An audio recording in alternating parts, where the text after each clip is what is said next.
요한은 아시아에 있는 7 교회에 편지하노니 이제도 계시고 전에도 계셨고 장차 오실 이와 그의 보좌 앞에 있는 7 영과 또 충성된 증인으로 죽은 자들 가운데서 먼저 나시고 땅의 임금들의 머리가 되신 예수 그리스도로 말미암아 은혜와 평강이 너에게 있기를 원하노라. 우리를 사랑하사 그의 피로 우리 죄에서 우리를 해방하시고 그의 아버지 하나님을 위하여 우리를 나라와 제사장으로 삼으신 그에게 영광과 능력이 세세토록 있기를 원하노라. 아멘. 볼지어다 그가 구름을 타고 오시리라.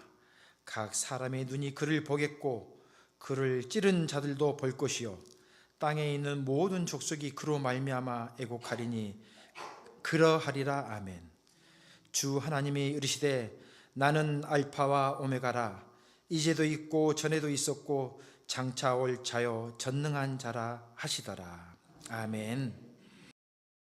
지금 묵상하고 있는 것이 3가지가 있습니다. 하나는 뭐냐면 추억 여행입니다. 여러분의 과연 어떤 추억이 있습니까? 어떤 분의 메시지를 들어보니까요, 이 세상에 가장 행복한 사람은 추억이 있는 사람이래요. 쭉 한번 점검해 보라고요. 지금까지 인생을 살아오면서 나에겐 어떤 추억이 있었는가.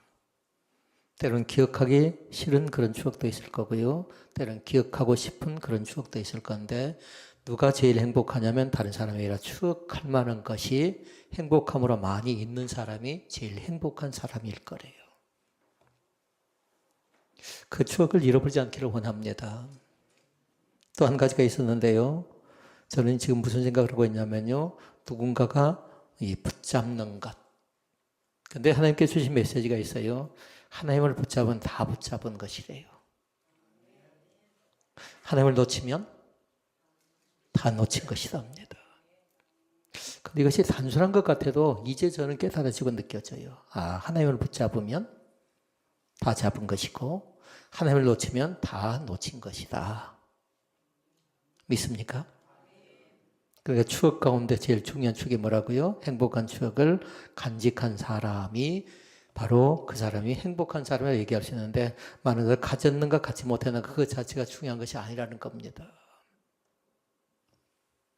또 한 가지 있습니다. 누가 맞고 틀린가 그거 보니까요. 다른 것이 아니라 나는 틀릴 때가 많았어요. 다른 사람들 볼 때 목사님 실수하지 않죠. 목사님 틀리지 않죠. 얘기하는데 보니까요. 나는 틀릴 때가 많았지만 그러나 하나님은 한 번도 틀리지 않습니다. 그러니까 하나님께서 이 3가지를 계속 묵상하게 만들어 하나는 추억에 관계된 것, 2번째는 무엇을 붙잡는가, 3번째는 누가 맞는가. 혹시 여러분도요, 이 3가지 것 가운데 해당된다면요, 이 3가지를 다시 한번 깊이 있게 묵상해 보시기를 바랍니다. 추억 얘기를 하라고 했더니 사람들이 그렇게 얘기합니다. 부흥회 때 은혜 받던 추억을 많이 얘기하더라고요. 엄마 손잡고 가세요. 엄마가 찬양할 때에 눈물을 흘릴 때 엄마가 왜 운가 봤더니 어려서는 몰랐는데 나중에 보니까 은혜 받고 우는 눈물인 것을 보고요. 굉장히 기분이 좋았답니다. 어려서 우리 엄마는 왜 이렇게 슬플까? 왜 이렇게 눈물을 흘릴까 했는데요. 나중에 성장해서 보니까 그 눈물이 제일 귀한 눈물이래요.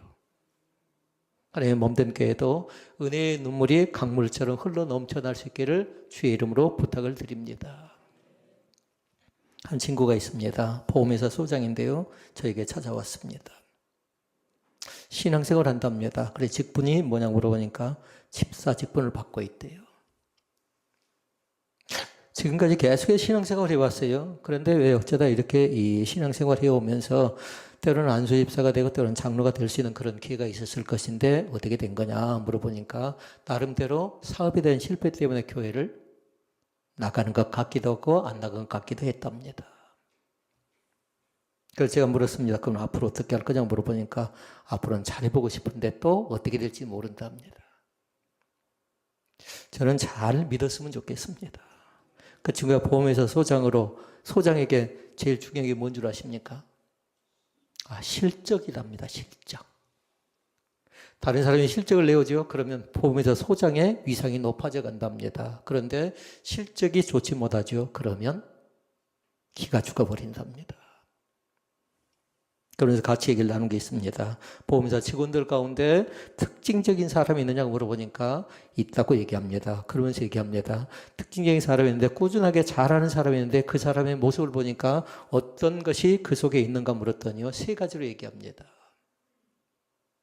근데 그것은 꼭 보험회사만 해당되는 것 아니라 교회에도 해당이 되고 교회 전도에도 별반 다를 바가 없는 것 같아서 제가 메모를 하고 유심히 들은 적이 있습니다.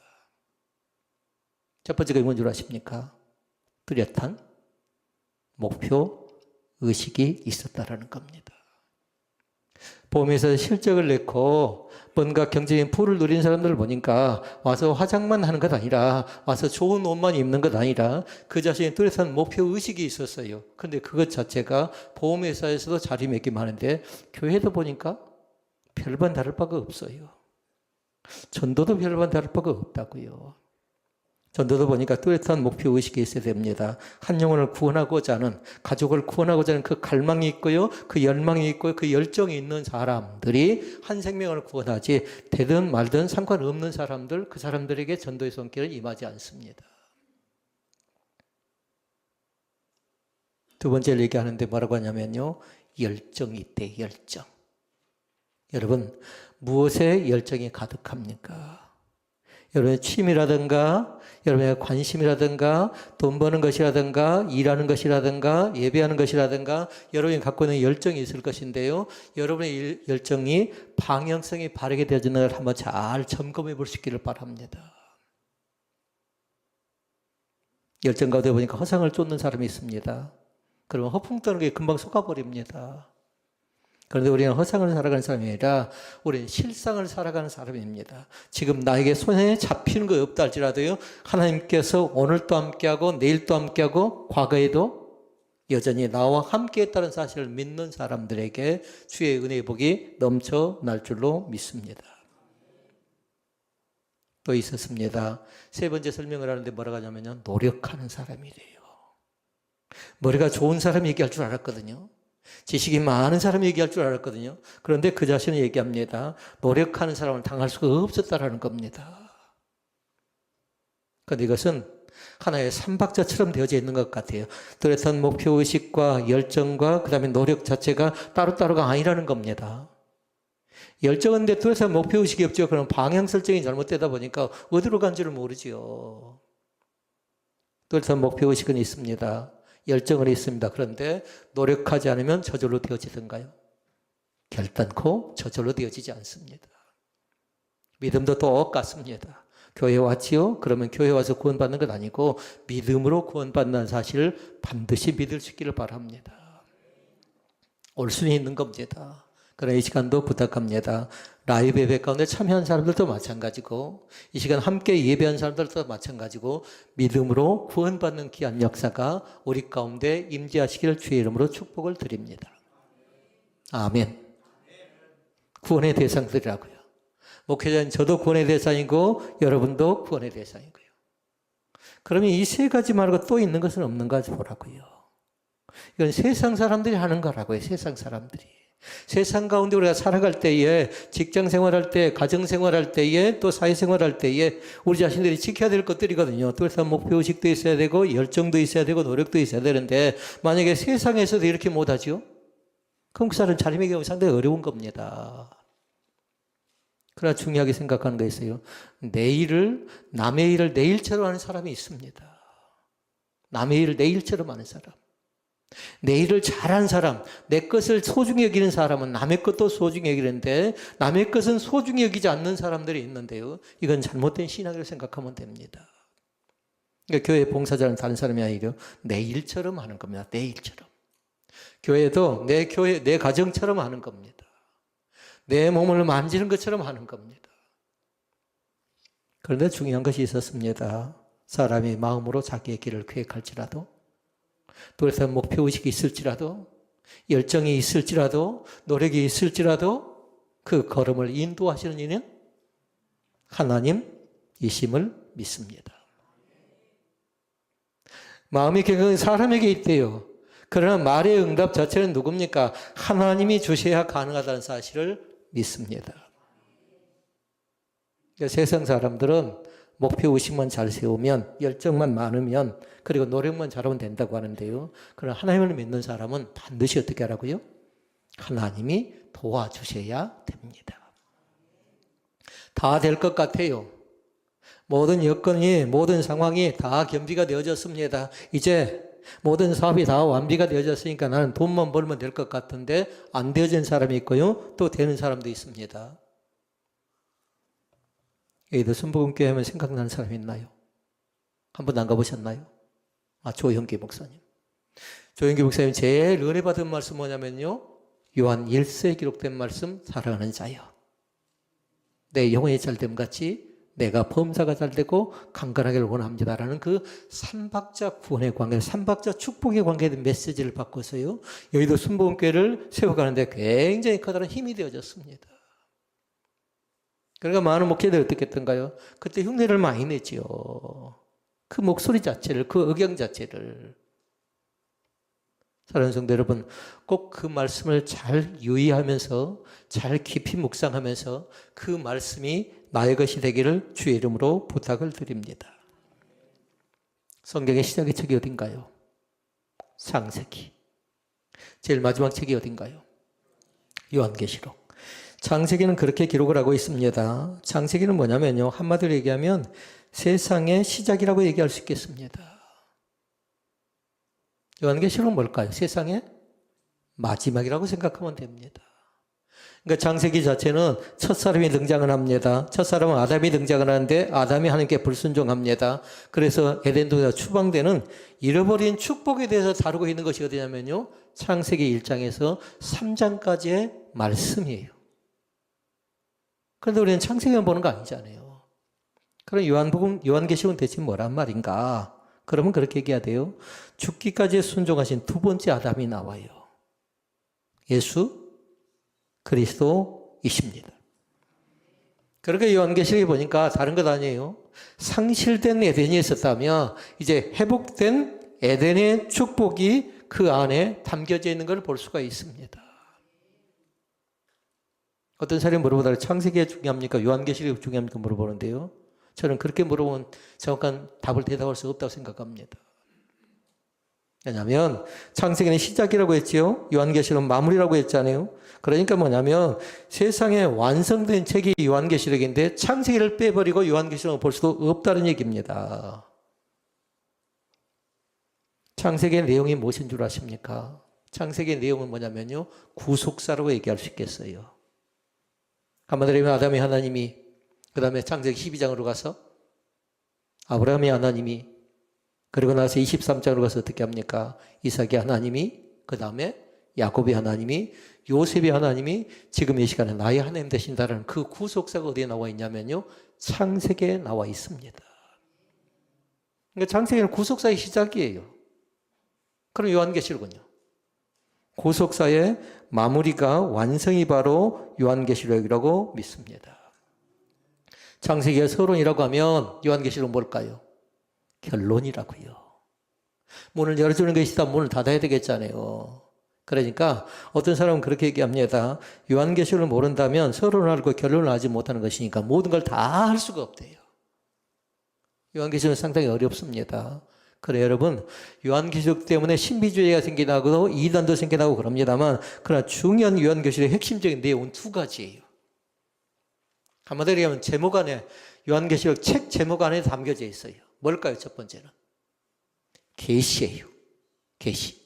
내용 자체가 나타내 보여주는 예수 그리스도에 관한 계시가 그 내용 안에 담겨져 있음을 믿습니다. 그러니까 다른 거 찾아보면 안 돼요. 요한계시록에서 누굴 찾아야 한다고요? 예수님이 나에게 나타내 보여주신 계시를 살펴봐야 한다고요. 그럼 적용은 어떻게 할 것인가? 적용은 그렇게 생각하면 돼요. 장차 이 땅 가운데 이루어질 일에 대한 예언의 완성이라고요. 아멘. 무슨 생각하셨어요? 예언에 대한 완성이시라고요. 주님이 이 땅 가운데 재림하심으로 말미암아 우리 가운데 주신 예언의 완성이 바로 요한계시록 안에 담겨져 있는 걸 볼 수 있습니다. 요한계시록은 편지라고 얘기할 수 있겠습니다. 받는 사람이 있는데요. 받는 사람들이 어디에 나와 있냐면요. 소아시아 7 교회가 나와 있습니다.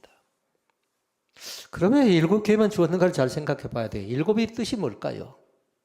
7은 뭐냐면요. 숫자 7만 생각한 것 아니라 완전하다 생각하면 돼요.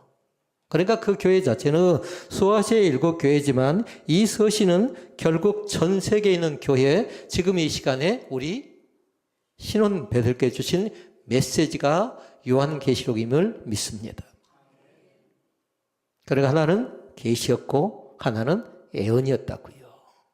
내용은 계시에 관계된 말씀이에요. 그런데 다른 사람에 대한 계시가 아니라고요. 예수님에 관계된 계시가 나와 있고 장차 나타날 영광이 예언되어져 있는 것이 바로 요한계시록의 내용인데 핵심적인 것들을 놓쳐버리지 않기를 원합니다. 오늘 말씀 속에서 저는 4가지 말씀을 보려고 하는데요. 말씀 제목 한번 다시 한번 읽어볼까요? 하나님의 위대한 선이라고요. 그런데 제가 그 앞에 말씀 제목 앞에 더 공간이 있으면 더 기록을 하겠는데요. 기록하지 못한 내용이 있어요. 그 내용을 적어 놓으시라고요. 뭐라고 적어 놓으면 좋겠습니까? 누구에게 좋습니까? 교회에 주신 하나님의 위대한 선언이라고요. 소아시아 7 교회에 주신 위대한 선언이라고요. 그렇게 여백이 없어서 공간이 좀 작아서 제가 그렇게 기록해놨지만, 그럼 여러분 그렇게 기록해놓으면 돼요. 교회에 주신 하나님의 위대한 선포, 위대한 선언을 생각하고, 그러면 교회로 생각하면 우리 뭐란 얘기예요? 우리 신혼배들께 주신 위대한 선언이라고요. 가정에서 말씀을 받고 싶습니까? 그러면 우리 가정에 주신 하나님의 위대한 선언이라고요. 우리 딸이 어렵습니다. 이 딸에게 주신 위대한 선언도 있답니다. 하나님께서 사랑하는 딸에게 주신 위대한 선언과 선포가 그 안에 담겨져 있다라는 겁니다. 그럼 대체 그 말씀이 뭔가? 이때 당시 불안합니다. 염려가 됩니다. 왜냐하면 숨어서 신앙생활하고 있는 그런 어두운 여건과 소강 속에서 하나님께서 주신 메시지라고, 요한을 통해서 주신 메시지라고요. 첫 번째 선언의 말씀이 나오는데요. 첫째는 뭐냐면요. 예수 그리스도의 은혜와 평강이 너에게 있기를 원한다라는 메시지예요. 믿습니까? 예수님께 주신 은혜가 있답니다. 평강이 있답니다. 사랑하는 성도 여러분, 불안해하지 않기를 원합니다. 너무 염려하지 않기를 원합니다. 너무 안 됐다고 낙심하거나 좌절하거나 포기하지 않기를 원합니다. 하나님께서 이미 첫 번째 선언으로 뭐 했어요? 나에게 은혜와 평강이 너희에게 있기를 원한다라는 축복이라고 해요. 축복. 그래서 다시 말씀드리면 너희 가정 가운데 은혜와 평강이 있기를 원한다. 사랑하는 아들에게, 사랑하는 딸에게, 사랑하는 아버지에게, 사랑하는 엄마에게 은혜와 평강이 있기를 원합니다라는 메시지가 하나님의 위대한 선언 가운데 첫 번째 메시지라고 믿으시기를 바랍니다. 5절에 나와 있습니다. 5절 말씀 읽어볼까요? 또 청성된 증인으로 죽은 자들 가운데서 먼저 나시고 땅의 임금들과 머리가 되신 예수 그리스도로 말미암아 은혜와 평강이 너에게 있기를 원하노라. 아멘. 그러니까 중요한 건 뭐예요? 은평이라고. 은평. 은은 은혜, 평은 평강이라고요. 근데 누구에게 있기를 원한다고요? 너희에게. 다시 말씀드리면 여기에 너희는 다른 것 아니에요. 교회. 소아시아 7 교회를 얘기하는데 이 수신처가 바로 교회이기 때문에 이 교회 가운데 그리스도의 평강이, 그리스도의 은혜가 신혼배들교회에 임하기를 원한다라는 메시지라고요. 그럼 그 교회는 누구지요? 그 교회는 다른 사람 아니에요. 교회는 곧 우리 자신들일 수 있습니다. 여러분 가정이 작은 교회인 걸 믿습니다. 그러니까 가정에 주는 메시지, 개인에게 주는 메시지, 교회에 주는 메시지, 세계 열방을 향하여 주는 메시지가 뭐라고요? 은혜와 평강이 너희 무리 가운데 함께하기를 기원합니다 라는 귀한 메시지가 첫 번째 것이라고요.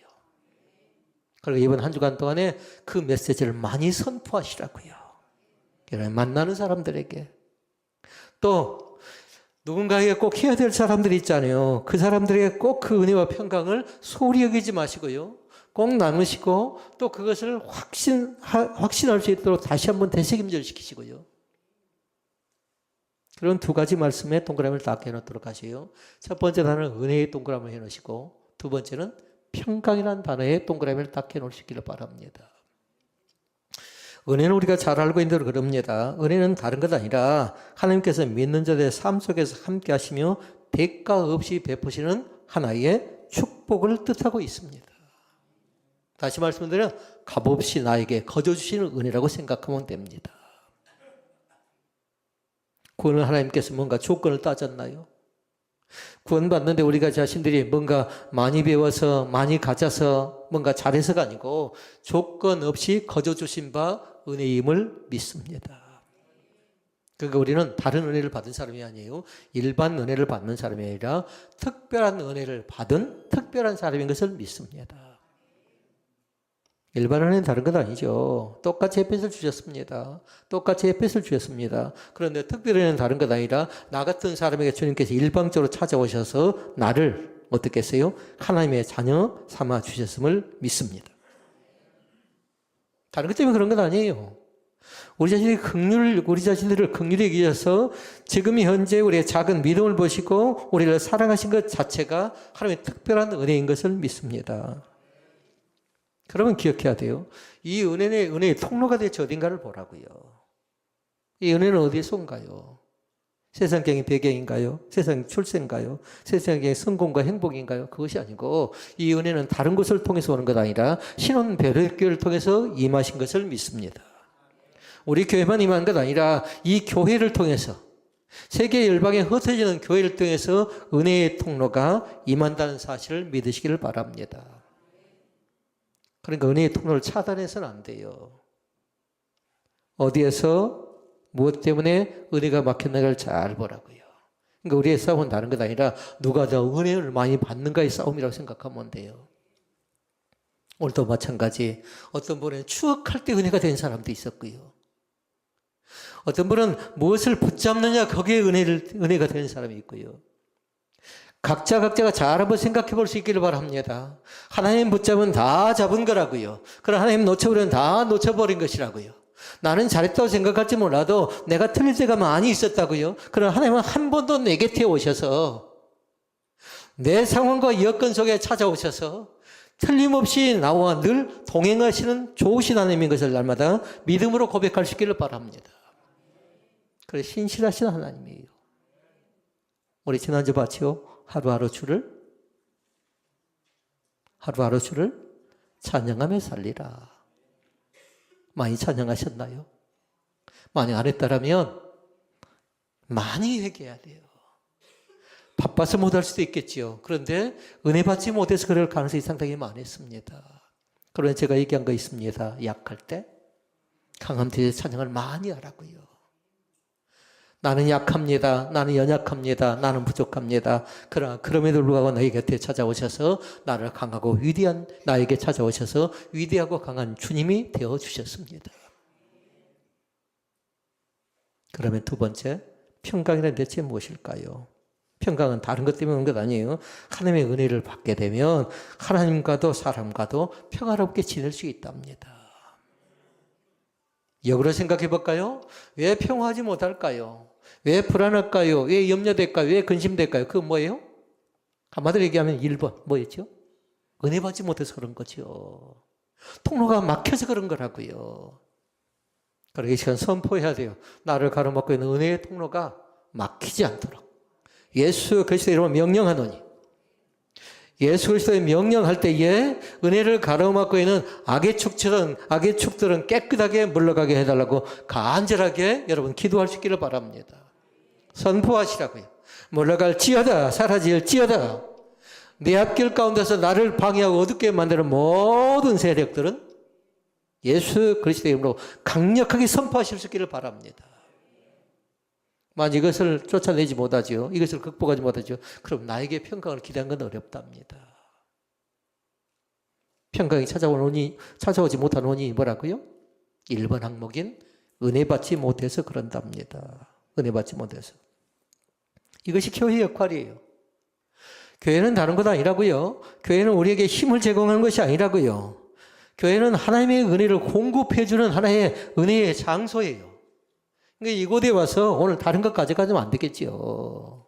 은혜 받으면 나에게 저절로 평강이 찾아올 줄로 믿습니다. 그 평강이 우리 가운데 넘쳐나시기를 바랍니다. 첫 번째 말씀 받습니다. 우리 가운데 은혜와 평강이 있기를 원한다. 너희 가정 가운데 사랑하는 아들에게 딸에게 은혜와 평강이 있기를 원한다. 너의 사업 가운데 은혜와 평강이 있기를 원한다라고 선포하시라고요. 이거 예수님의 선언이에요. 우리가 내주신 선물이라고요. 두 번째 말씀이 있습니다. 예수 그리스도의 피로 우리를 죄에서 해방시키신 구원자래요. 믿습니까? 예수의 이름의 뜻만 알면 돼요. 아들을 낳은 이름을 예수라라. 이는 그가 자기 백성을 죄에서 구원하신 분이래요. 예수님은 우리를 죄 가운데서 구원해 준 구원자래요. 그런데 5절과 6절 말씀 보니까 예수님이 어떤 분인가를 구체적으로 우리 가운데 설명을 해놔요. 1번 충성된 증인이라고 합니다. 충성된 증인. 일꾼을 봐볼까요? 일꾼 중에서도 어떤 일꾼이 있을까요? 충성된 일꾼이 있답니다. 그러나 충성된 일꾼은 뭐냐면요, 자기 이름을 드러내지 않습니다. 어떻게 할까요? 충성된 일꾼은 다른 것 아니라 이름도 없이 빛도 없이 한대요. 그러니까 교회는요, 보이지 않는 천사들이 있어요. 누군가 싹 다녀가 버렸어요. 그런데 보니까 뭔가 좀 달라졌어요. 어떤 사람 와서 교회를 힘들게 하고 어렵게 만들어 버립니다. 이단들은 그렇지요. 그런데 건강한 신앙을 가진 사람은 뭐냐면요, 소재합니다. 소재. 여러분 소재가 뭔지 아시죠? 씁니다. 닦습니다. 그 작은 정성이 교회를 교회되게 한다는 사실을 믿습니다. 일주일 동안 여러분들이 세상 가운데 살아가면서요, 가정 가운데 살아오면서 그 다음에 잠깐 동안 교회 갔다가 또 가잖아요. 그 기간이 여러분의 믿음이라고 생각하면 돼요. 그 기간이. 충성된 증인이라고 얘기할 때 여러분 잘 보도록 하십시오. 예수님께서 충성된 증인이라고 할 때는 뭐냐면 자기를 낮추시고 죽기까지 순종한 모습이 보여집니다. 그러니까 믿음은 낮추는 거예요. 믿음은 겸손한 것입니다. 교만 속에 믿음이 자랄 수가 없답니다. 순종하려는 마음이 있지요. 그러면 그분 뜻을 중요합니다. 말씀을 따라가려고 애를 씁니다. 그런데 뭐냐면 하나님의 말씀만을 증거합니다. 증인이래요. 증인. 충성된 증인이라고 하대요. 근데 그 증인은 뭐냐면요, 한마디로 하면 순교자래요. 여기서 말하고 있는 증인은 순교자라고요. 누구를 위해서 순교했는가 잘 보라고요. 죄 없으신 예수님께서 죄에 있는 나를 위해서 찾아오셨다가 나를 위해서 순교하셨다고요. 자기의 목숨을 대속물로 주신 하나의 순교의 증인이 누구냐면요, 예수 그리스도이심을 믿습니다. 십자가에 못 박혔습니다. 그리고 우리는 부활절을 합니다. 부활의 죽음의 권세를 이기시고 부활을 하셨습니다. 이것이 부활절이거든요. 그리고 어떻게 하던가요? 부활의 소망이 되셔서 부활의 첫 열매가 되셔서 우리 가운데 부활의 보증이 되어주셨습니다. 1번은 충성된 증인이고요. 두 번째가 나옵니다. 6절 말씀 같이 읽어볼까요? 시작. 그의 아버지 하나님을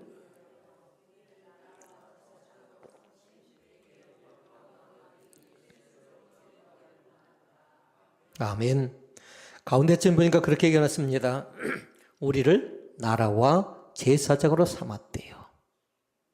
나라의 동그라미, 제사장의 동그라미.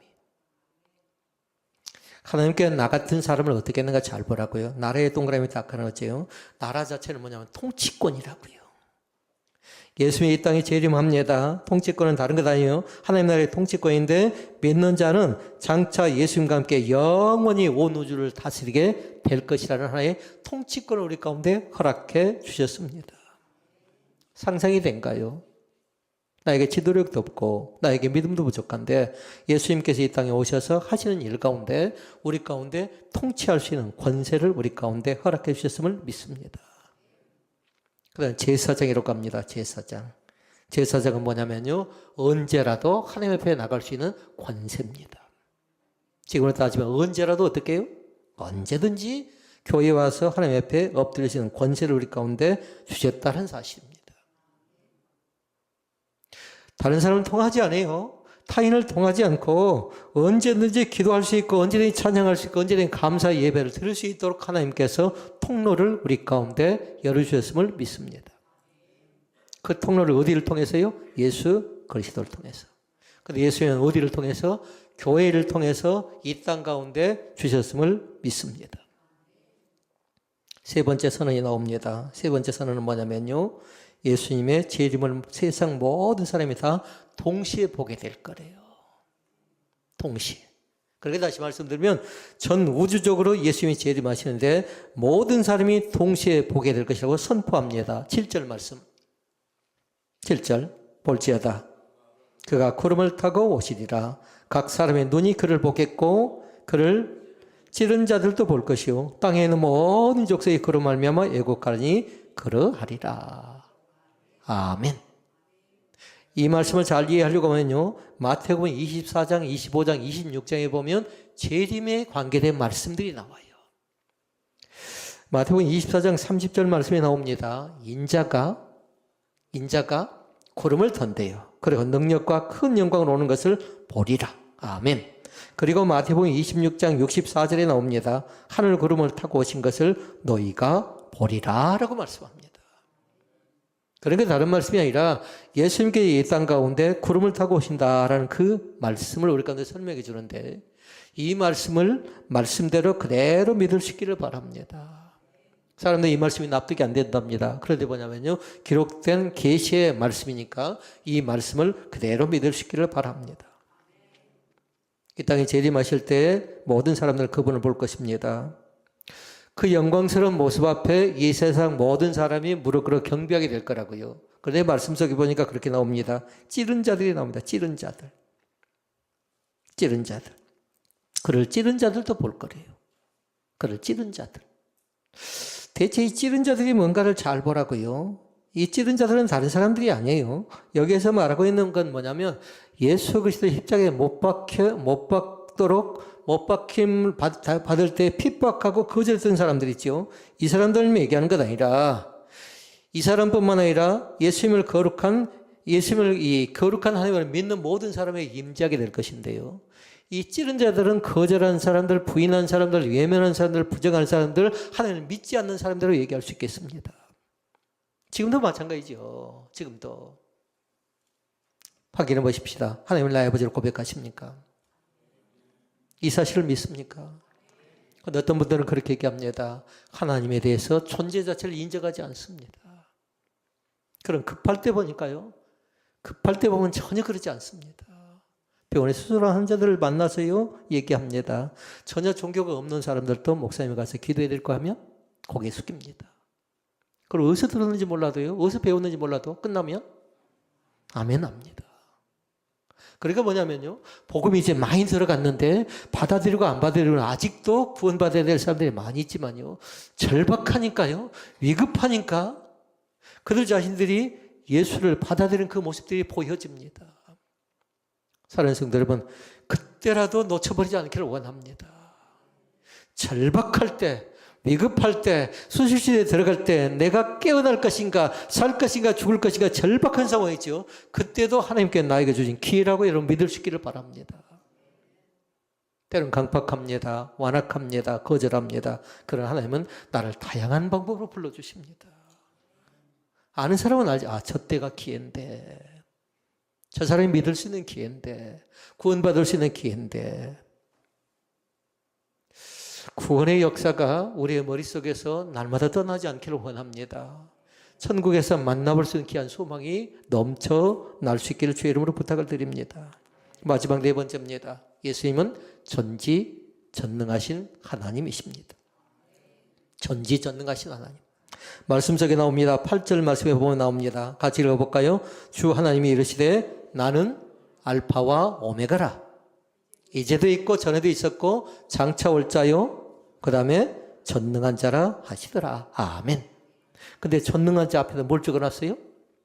전지전능하신 하나님. 우리 하나님이 나는 전지전능하신 하나님이라고 그렇게 선포하고 선언하고 계십니다. 앞에 말씀해 보니까 그렇게 얘기합니다. 알파와 오메가가 된대요. 알파와 오메가. 헬라어의 처음 시작이 알파예요. 마지막 글자가 뭔지 아십니까? 오메가예요. 그러니까 처음과 나중 대신 하나님. 아까 서두에 말씀드렸습니다. 창세기는 시작이라고 했죠. 그리고 요한계시록은 마지막이라고 했습니다. 그러니까 창세기를 빼버린 요한계시록을 볼 수는 없는 거예요. 그러니까 요한계시록은 뭐냐면 계시라고 했잖아요. 예언이라고 했잖아요. 근데 그 안에 담겨져 있는 내용이 뭐냐면요. 사복음서가 담겨져 있어요. 그러니까 계시도 되기도 하고 때로는 예언도 되기도 하고 때로는 그 속에 예수 그리스도와 관계된 복음이 그 속에 담겨져 있음을 믿습니다.